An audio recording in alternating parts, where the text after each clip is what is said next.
Welcome to another episode of Stay Modern with Murray, brought to you by Murray Custom Homes, where we build your dream home together.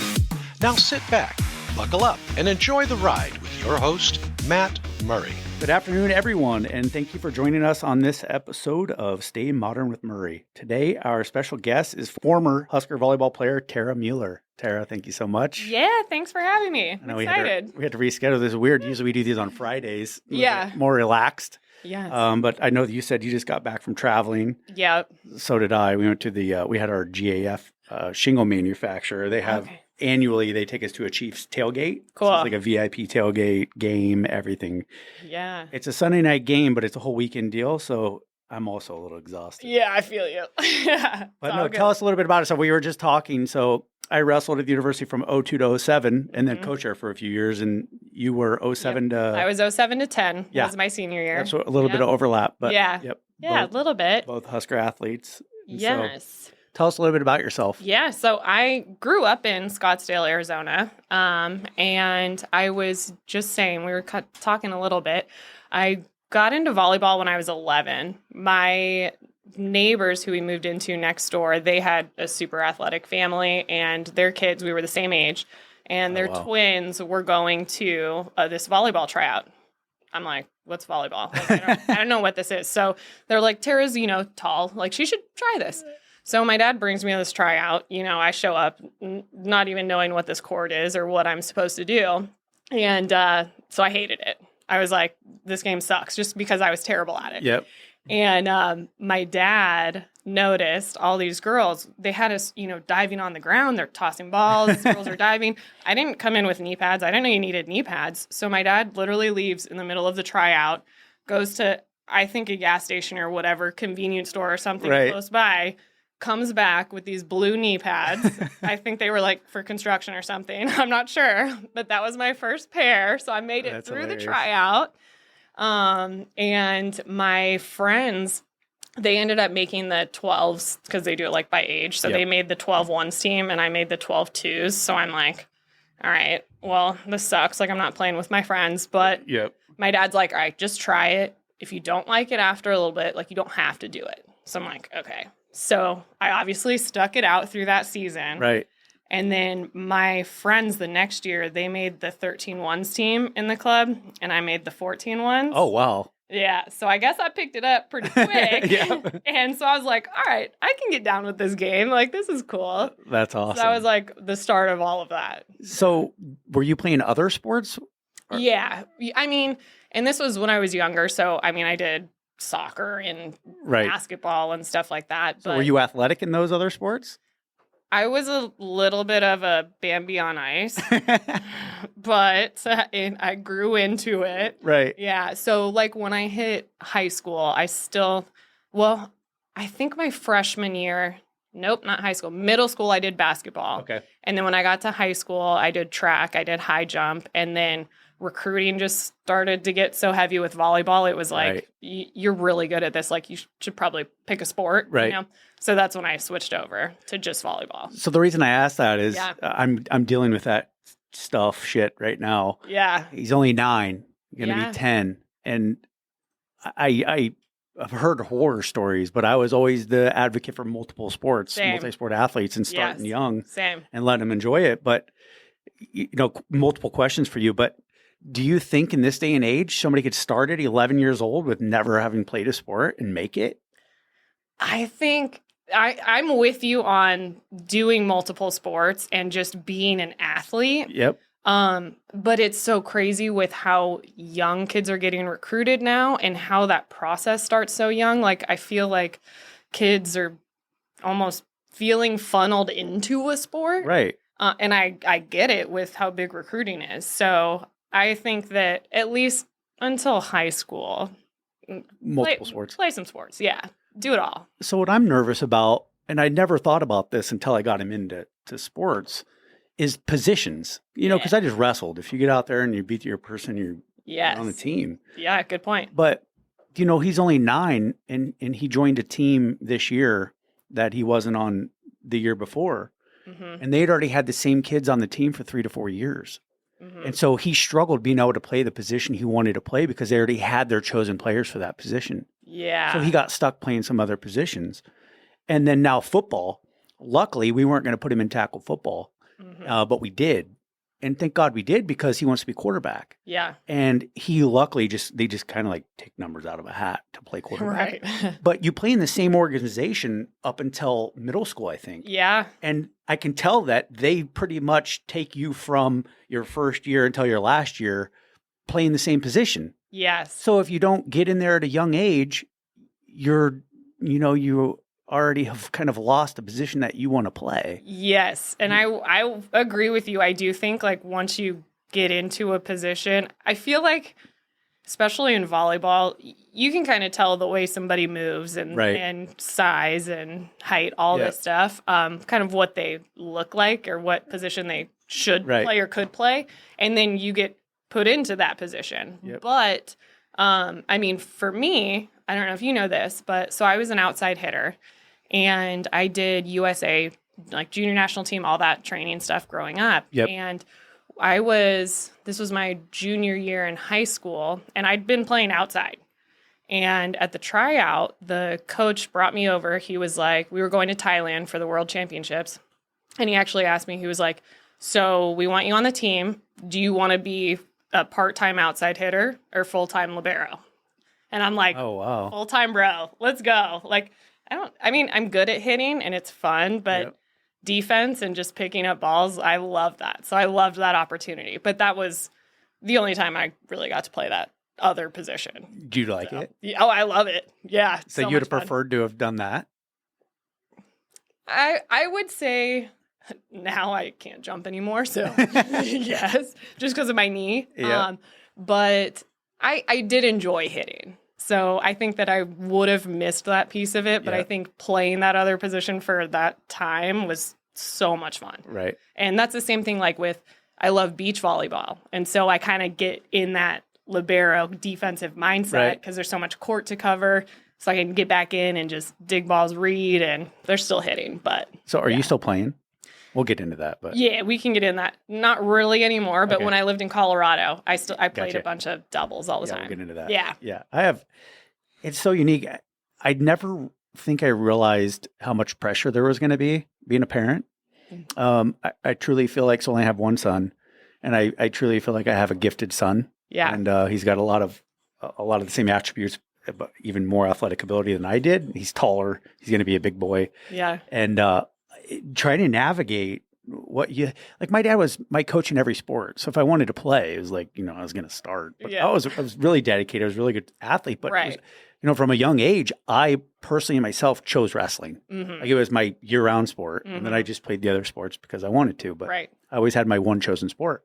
With him, every sport's his favorite sport, and we're at 9 years old, and he's already overlapping all three sports year-round, basically.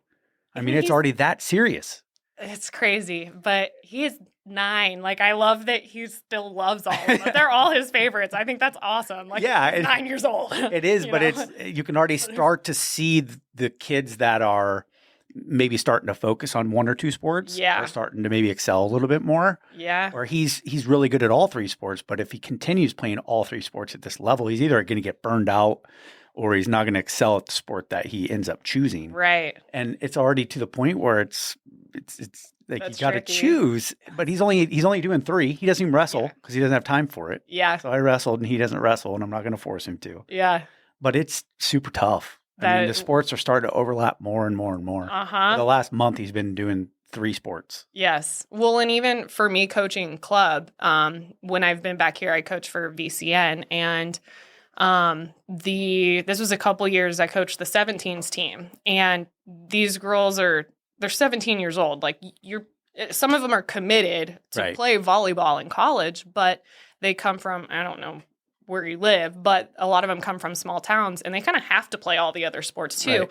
And then they're late to practice or they're missing things. And so as a coach too, I'm like, yeah, I need you on the court, but like this girl is here every day, all practice, like that's, I don't know. It's interesting. Yep. It is tough. last comment, and then we'll get off that. Yeah. But they promote multiple sport athletes. They put it in their literature and they do promote it. But like you said, if you miss a damn practice, you're punished for it. Yes. But it's like he was at his other main sport that's in season. Yeah. So I thought we were promoting multi-sport athletes. I know. It's kind of catch-22. Yes, exactly. Yeah. But, no, I know that you were an impressive volleyball player. We're actually talking about some of the post-career sand volleyball events that we played in that whenever you showed up, it was literally like Taylor Swift at a Chiefs game. I promise you. It was like, dude, Tara Mueller's here. Like, but no, tell us about your collegiate volleyball career, and even in high school, if you were, sounds like you were that impressive in high school. So, so I played for Desert Mountain. Well, that's was my high school, and so I was my junior year. We won state junior, senior year back to back, and so I was Arizona Player of the Year my junior year. Wow! And then, so that summer was when we ended up going to. No, this was before Thailand. Thailand was my senior year. So my junior year was a championship. So the summer after my school season. And I ended up breaking my wrist. Oh, wow. And so I got sent home. So what am I going to do? They don't need you, And so I missed part of my senior school season. Oh, wow. And we still came back and won state. And, come on, I missed too many games that I wasn't player of the year. Oh, man. I'm just bitter about that, but it's all good. But literally, they were like, you didn't play in enough games to be this. That sucks. And I'm like, all right, whatever. But so I had an awesome high school career, too. We won our first state championship for our school. So that was really cool. Yes. Yeah. And then college. So my freshman year, that was when our seniors were Sarah Pavin, Christina Hotelling, Tracy Stalls, and Maggie Griffin. Yep. Are you kidding me? I think 2 of those were national players of the year, all of them All-American. It's just insane. So that year, we ended up actually getting upset by Cal in the regionals, and that kind of sucked. But so 2008 was supposed to be kind of a rebuilding year for us. And so who was our... I'm trying to think. Oh, it was the Nebraska girls. So our seniors were Jordan Larson, Amanda Gates, and then Rachel Schwartz. And so this was the year we ended up playing at Washington to go to the Final Four. And we lost the first 2 sets, came back, won that in 5. Yep. And then that year, the Final Four was in Omaha. So we had to come back. It was so cool. Matched up against Penn State and same situation. Lost the first 2 sets. We're down. We end up coming back, battling in 5. Ended up losing in 5. But that was the best game. And so for my career, 2008 was my best season. Yeah. Yep. And then what did you guys do after that? I can't remember. In 09 and 10. My mom follows you guys intently, but all the years blend together for me. I know 2010, it was kind of a repeat because we went to Washington again, but we ended up losing that one. I think in 4. I don't know if we went to 5 in that one, but it was kind of like we were all replaying it. Yeah, it was kind of crazy. Yeah, but still awesome. That's same thing to go to the Final Four. So Arizona Player of the Year. What other accolades you got? You want to? I was an All-American that sophomore year. Yep. And then I think the USA stuff is probably the coolest on top of any personal award. Just being able to play for the junior national team. That's awesome. And go to Thailand and compete in the world championships like that. I think over the individuals, that's one of my favorite. What age were you when you did that? Turning 17. That's crazy. Yeah, because I have a summer birthday. So, yeah. That's super cool. So then you graduate. Yeah. And then what? So I actually, after I graduated, I was like, I'm so done. I was so burnt out. I'm like, okay, I need a break. So I actually worked at the venue for 8 months. Nice. And if I didn't watch volleyball, if I didn't play it, I was cool and I was happy and I was fine. And then Sydney Anderson actually called me and she's like, hey, T, there's this super fun tournament. It's called Adult Nationals. It's in Salt Lake City. Do you want to play with me? And I'm like, Sid, I haven't touched a ball in 7 months. No. And she convinced me to go. So Adult Nationals is you have your junior nationals growing up as you play. So it's the same thing, but all adults. So it's a little bit wilder, but it's really fun. So you get the players that have been playing overseas that are back in town. You get kids that just graduated. Like, it's a little bit of a party, but it's still really competitive volleyball. So I was like, all right, Sid, I love you. Fine, I'll go. So I got there like a few days early. I'm like, I need to step on the court. I need some reps here. Let's see. I remember like putting my shoes and knee pads back on for the first time. I'm like, wow, this feels weird, but it felt good. The second I started playing, I'm like, oh, man, I love this game. Like, that's awesome. What am instantly, I was like, what am I doing? I'm so passionate about this game. So it was actually at that tournament, I met an agent who represented some of the players who were back from overseas. Mm-hmm. So I met him and was talking to him, and it kind of went from there. Like, I paired up with him, and that was the start of my 5-year career overseas. Oh, wow. Yeah. So how did you guys do in that tournament? Had a lot of fun? Yes. Yes, we had a lot of fun. Yeah.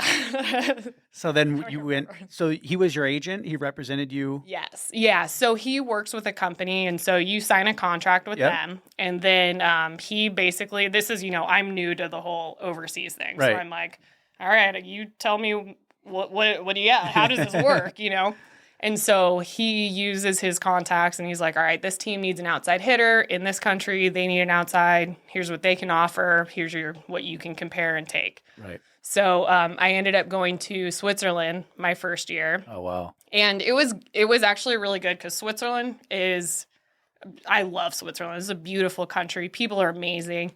But the volleyball is like kind of average. They have a couple really good teams, and then the rest are like pretty average. Gotcha. So for me, like getting back into it, I was like, okay, good warm up. This is a good warm up. Yeah, exactly. So I ended up my first season over there.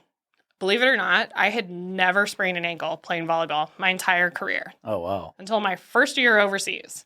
So, and it was our second game. Oh, we were playing the number one team, Zurich, Valero, who's like, they have the most money, so they get the best players. Basically is how it works. And we took them to 5, and it was like 10-8 or something in the 5th. And I hit this wrist away shot, and I just landed on the blocker on the other side. And so that sucked and hurt because I'd never done it before. Yep. So I was out for a little bit, and I loved my team so much, and they took care of me. So I ended up re-signing with them for the next year. Gotcha. So went back for 2 years with that team. Gotcha. Yeah. So you did 2 years in Switzerland. Yep. And then after that, I was like, okay, I kind of got my groove back. I want to play at a higher level now. So that's when my third season, I ended up going to France. Gotcha. So they're a little bit stronger. So that was also my longest season. So Switzerland was 8 months long. Okay. And France was 10.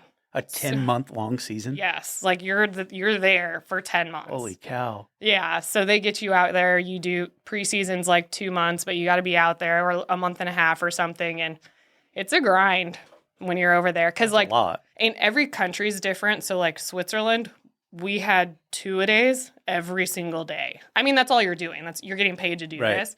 So the first practice would be like a serve and pass kind of defense. Right. And then the second one would be like the whole team's in, we're scrimmaging, we're playing. But this is every day. And then France, we had lifting. Well, you have lifting also. But France, we would have lifting. And then we had one long practice. It was 11 to 4 every day. 5 hours long. And the weirdest thing, the weirdest thing, so like you have to adjust to these schedules and different routines. And it was so hard. The first practice in France, we were getting after it for like 2.5 hours, I want to say. I think it was literally like 1:30, and our coach was like, all right, lunch break. And I'm like, lunch break? I'm warm. Like, what do you mean? So everybody literally like gets in the stands, takes a 45-minute lunch, and then it's like, all right, back on the court. All right, we're doing 6-on-6. I'm like, I'm sorry. I'm ice cold now. What? That's weird. And then after that, we would have lifting. So it's like, holy cow. But you do that for a couple months and you get used to the routine. Right. But it's so different. Yeah. So in your 2 months off, did you come back to the States? Yep. Yep. So when I was playing overseas, I'd actually come back to Lincoln, and Maggie Griffin's one of my best friends. And so I would stay with Maggie for like 2 months, and we would just like vibe out. I'd practice like with her. We'd play sand volleyball. Yep. She had her club going on, so I could still like get in the gym, but it was just like, what 2 months of the season did you have off? I would usually get done March. So it'd be like April, May, June. It was so I'd be kind of summerish. Kind of summerish, yeah. Gotcha. Exactly. Oh, that's good. Yeah. At least you didn't have to come back in the dead of winter or something like that. Oh no, I might not have come back here if that were the case. Yeah. So I might have gone back to Arizona. So year 3 was France? So year 3 was France. Yep. And then after that, I did Puerto Rico for 2 years. Okay. And how was Puerto Rico compared to? My favorite. Really? I love it. I love the culture. I love the people. I love the beach. But they're also, the culture translate onto the court. Like, they're very intense, very fiery, and I love that. So they were so much fun to play with, and it was competitive volleyball. Right. And I think the thing with Puerto Rico, too, is we're so close. So I'll back up just a little bit. After my first season in Switzerland, we ended in March, and the Puerto Rican season ends later. Okay. So they had actually fired somebody just before playoffs and ended up picking me up. Oh, shit. So I went down there. I literally flew home from Switzerland, flipped my suitcase, flew down the next day. Oh, my gosh. Had to play in a match that night with my new team. And I'm like, jet lagged. I'm tired. I'm dehydrated. And I just remember, like, they run a different tempo. I'm connecting with a new setter, and I remember hearing like the owner in the stand, and he's like, "Tara, come on!" And when they're speaking English, they're talking to you. So I'm like, "All right, I got this." But so that was my first taste of Puerto Rico. Holy cow! And then back to Switzerland, France, and then after that, I was like, I got to get back down to Puerto Rico.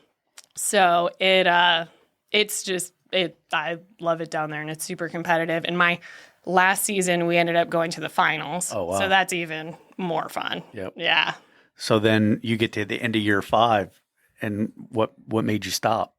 So when I was 15, I had surgery on my knee. Mm-hmm. I tore my meniscus, not a big deal, but they couldn't repair it at the time, so they just cut out the torn piece. So easy recovery, easy to keep playing on when you're 15 through 23 years old, like it was fine. But even my last 2 seasons, I started getting bone contusions. Like, I would jump and land, and like I could literally feel, it's my medial meniscus, so that inside part, I could literally feel my bones crash into each other. And so my last season, I got one really bad, and I had to sit out for a little bit, and because if you keep playing on that, like it can fracture all different directions. So took time off, and then I was like, this hurts too bad. Like, and I'm kind of small, believe it or not, like for a volleyball player right now. So I have to rely on my jumping. Like I was a really good jumper, and I just couldn't get my explosiveness like pushing off of that anymore. So I was like, never thought I'd be the player. I was always really healthy, really strong. Never thought I'd be the player to end a career because of an injury. That sucks. But yeah, so that's why I stopped. Yeah. And then you came back to the States. How did you end up in Lincoln? Yeah. So actually from my last season in Puerto Rico, I was dating a guy at the time down there and loved it so much. We were living there. So he was American, but he was living there, working there. Gotcha. And so it was September of 2017, and then that's when the hurricanes hit. I was going to ask you about that. That leads into us going to Colorado and then coming back here. Yeah. So you guys had to get out of there because of the hurricane? Yeah. So we were down there, and Irma hit end of September, and Irma was like hyped up to be, don't get me wrong, it was a huge hurricane. Right. But it was just kind of going over the north part of the island, and it was a lot of wind. There was still a ton of destruction. Yep.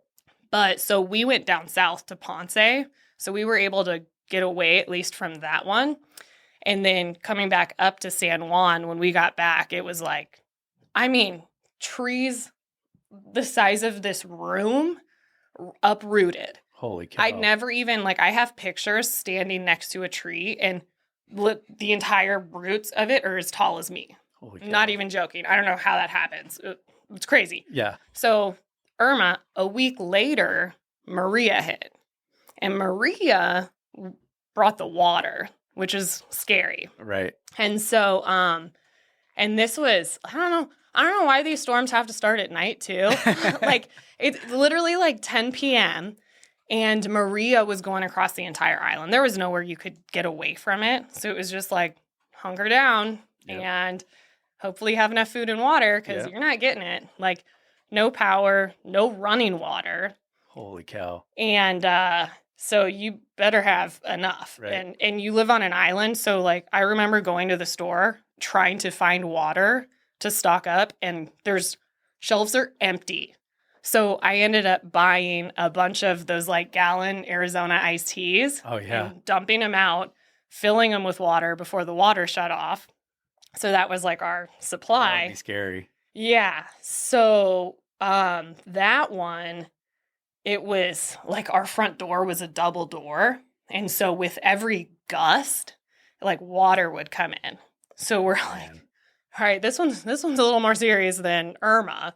So we're like literally like started putting towels underneath the door. We're trying to like squeegee it out. It couldn't, like the water was just coming in. Right.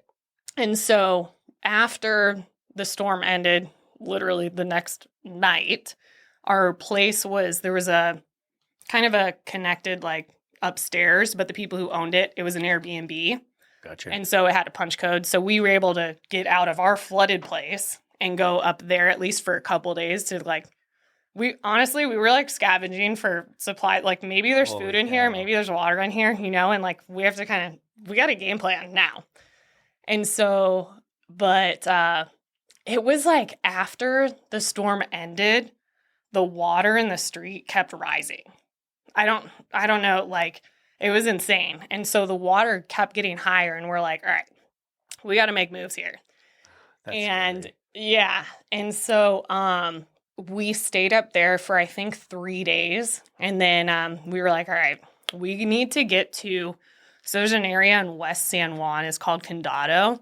And that's where like all the like nice hotels and stuff are. Mm-hmm. And we knew this one, the Vanderbilt, because keep in mind, there's no communication here. Like no cell phones. There's no way to get in touch with anyone. Like all the stuff you don't think about. All the stuff you don't think about. Yeah. So it's literally what you can see in front of you and hear, because those 3 days after we started you could hear the looting. You could hear the gunfire. Like man.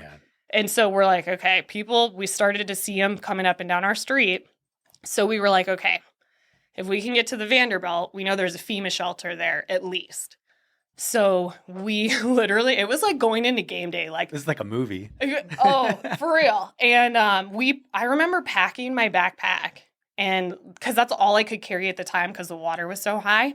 And I remember like having the thought, I'm like, if this is all I can take out with me, this is all I have right now. Yep. And I can still feel the adrenaline like when we were going out there, because we're like, okay, we're going to go to the beach. The beach was north of us. We're not going inland because inland was where all the crazy stuff was happening. Right. We didn't know it was on the beach, but we're like, that sounds better than that way, right. So we get out in our street, and I remember thinking, I'm like, do not cut yourself, because there's like, oh my God, the smell of the water too. It was literally like sewage, just smell. And all of the stuff, there was metal, there were trees, there was shoes, bucket, like whatever floating. You can think of, just floating out there. And I just remember thinking, I'm like, do not cut yourself, because we are not getting help right now, right. And you're going to get an infection, And so we got out in the street. We had a dog at the time too. He had a husky. So literally he's carrying her like a goat, like literally, because we're like, right. She can't even walk right now. Yeah. So we get to the sand and we're like, all right, it's like 2 miles down.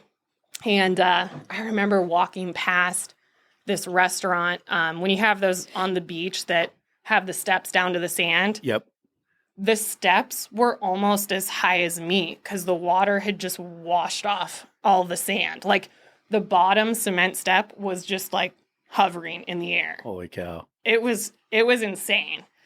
So we ended up making it there. It was still sketchy. Like people are looking at you, like everybody's kind of unsure, like what's going on. And we're like, dude, I don't know. Like, I don't trust anyone right now, you know?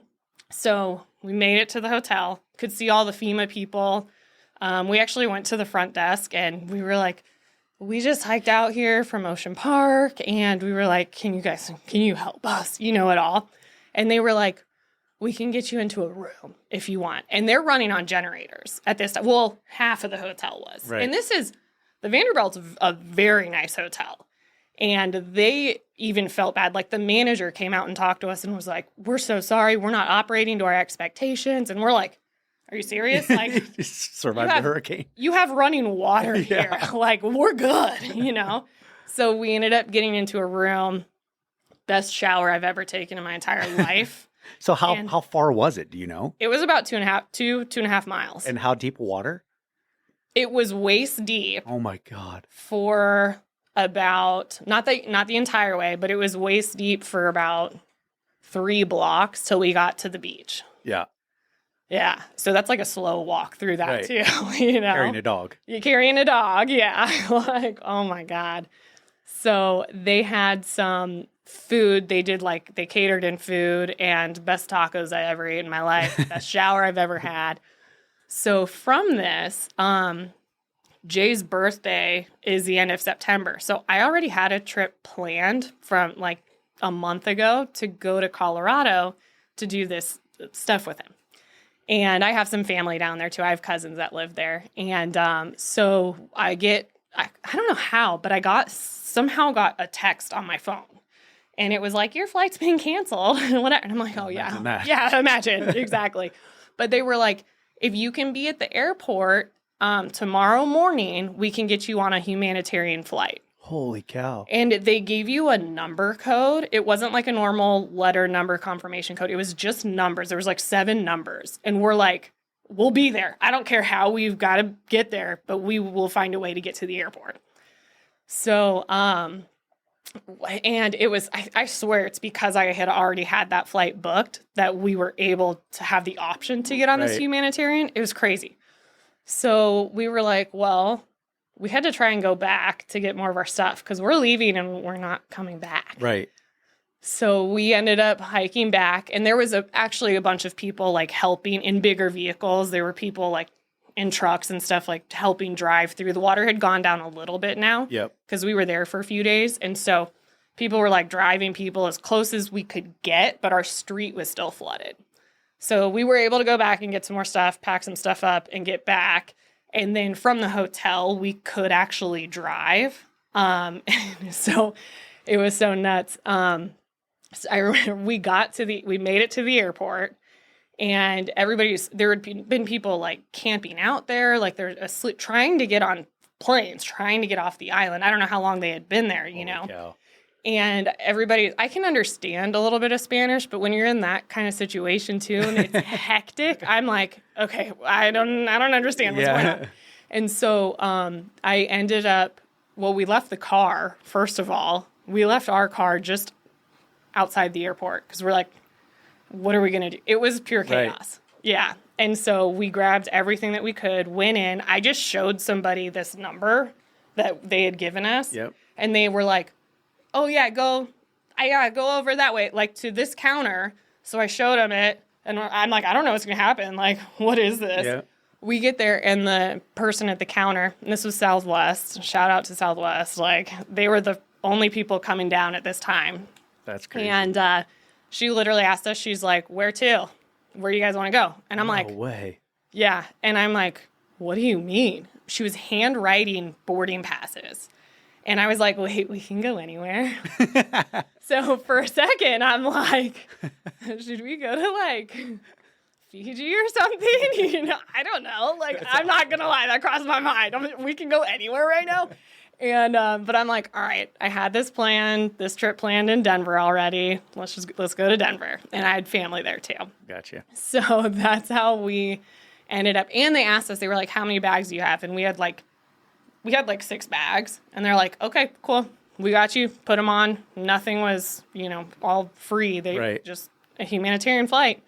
And so I remember getting on the plane. There were, I think I counted 19 wheelchairs boarding the plane because all of the older people who needed medical supplies that weren't able to get it, they were the first ones, off. But it was like crazy. So we ended up going to Denver, staying with my cousins, and then I ended up living there for 3 years. Yeah, did you guys just stay? Yeah. From that trip, you just never left? He's still there. Oh. Yeah, he's still living in Denver, yeah. So we'll still, reminisce about the hurricanes every now and then, but... And you, did you coach there? I did. What did you do there for 3 years? Yeah, so when I first moved down there, I knew Front Range. So I had a couple connections with the Front Range Volleyball Club down there. And so I started coaching there. And then I was like, when we got our own place, I was like, okay, I need another job here other than this. Right. So I actually started working for Enterprise. Okay. And out at DIA, man, that's a grind of a job, especially at an airport like that. So I did that for a while. You're outside. Oh my God. In the wintertime there, it was rough. I'm not going to lie. They run you into the ground. And so I was like, okay, I'm kind of over this. So I had a staffing company actually I think they reached out.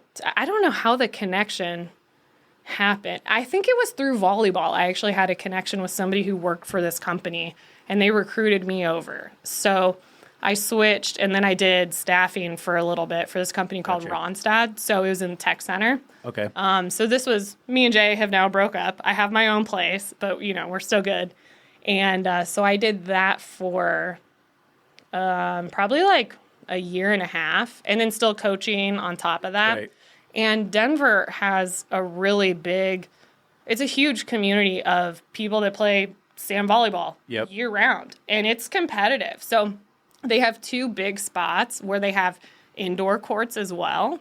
And so you can play year round. So they have outdoor, indoor, so it's so much fun. And then in the summer times, they'll do mountain tournaments. So every summer I'm playing in Breckenridge and Aspen, Steamboat. Awesome. Oh, and it's so much fun. But it's good volleyball. So I loved it. I still miss that all the time. Yeah. So this is after your knee injury? You could still play sand though? I can do sand.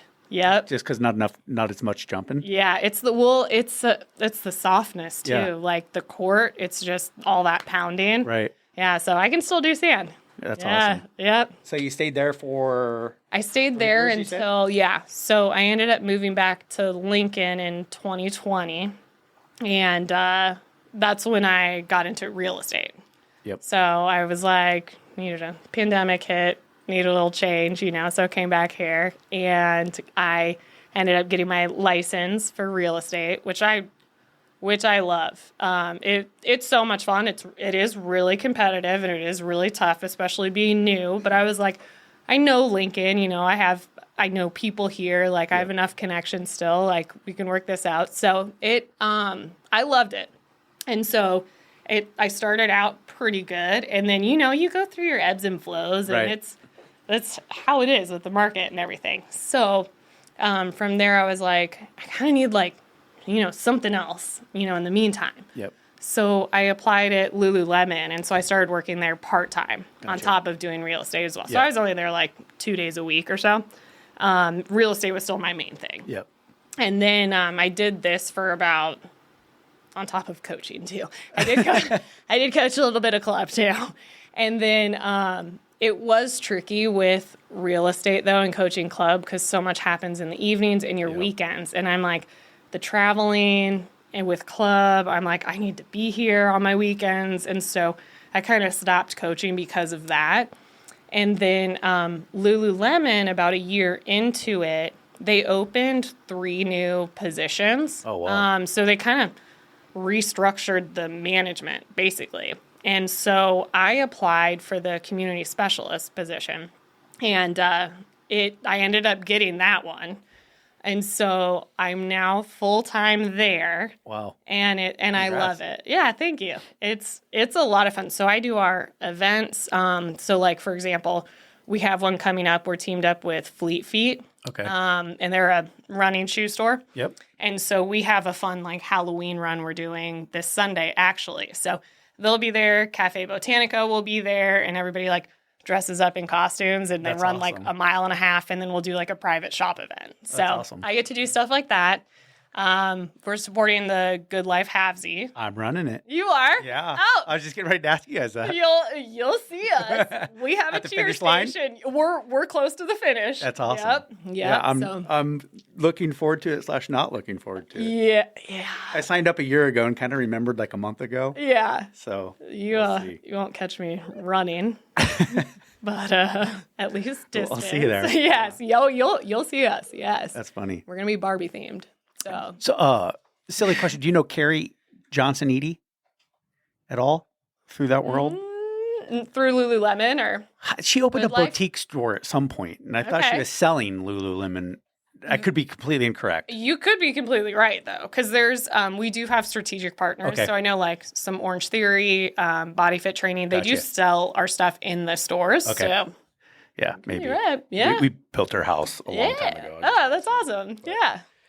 Well, you have a super cool story. So now you're not club coaching.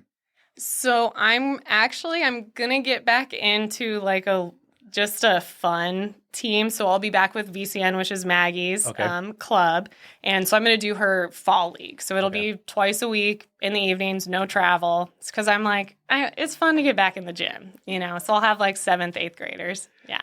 Yeah. So it'll be good. The reasons that you just talk about are the reasons that I have not got back into wrestling yet, is because I quit cold turkey. Yeah. And I fear that if I get back into it and put the shoes on, I just have so much going on. That's fair. And injuries and wanting to get back into it and wrestle. I just don't know if it's a smart idea. I start coaching in December, so I'll have to keep you posted if I really get dragged back in. So kind of a funny story. I don't know if you heard or not, but I got my real estate license 2 weeks ago. I did, actually. Well, because aren't you with Remax? Yes. Yeah. I saw your little shout out email. Yeah. So congrats. That's awesome. It's been a long time coming. I should have done it a long time ago because we just do so much in custom home building. So but that's just why I got it, just to not to get into the full real estate world. Just to do the Murray product and represent that product. But so how did you take the studying and the test and everything? Was it good, hard? I've heard so many differences. Yeah. In opinions. The studying was fine, I would say. So getting a feel for the test was the biggest thing for me. So I failed it my first time, and I'm like, okay, now I know what I'm getting into. And then I passed the national my second time. And so then I just had to go back and pass the state. But it is tricky. Yeah, just taking that test. That's what I said. There were some questions. I took the Van Ed study course, and there were some questions on there that I had no clue about. Yeah. Like the ones that I knew. Yes. But the ones that they asked that I had never read any relevant information regarding that, it was kind of disheartening because I'm like, man, I studied the shit out of this material and took the test multiple times. Exactly. And I have no clue what you're talking about. Yes. So I remember that. I'm like, I didn't see any of this. Like in the studies. Yeah, exactly. In the 66 or whatever hours of studies that you have to do. Yeah.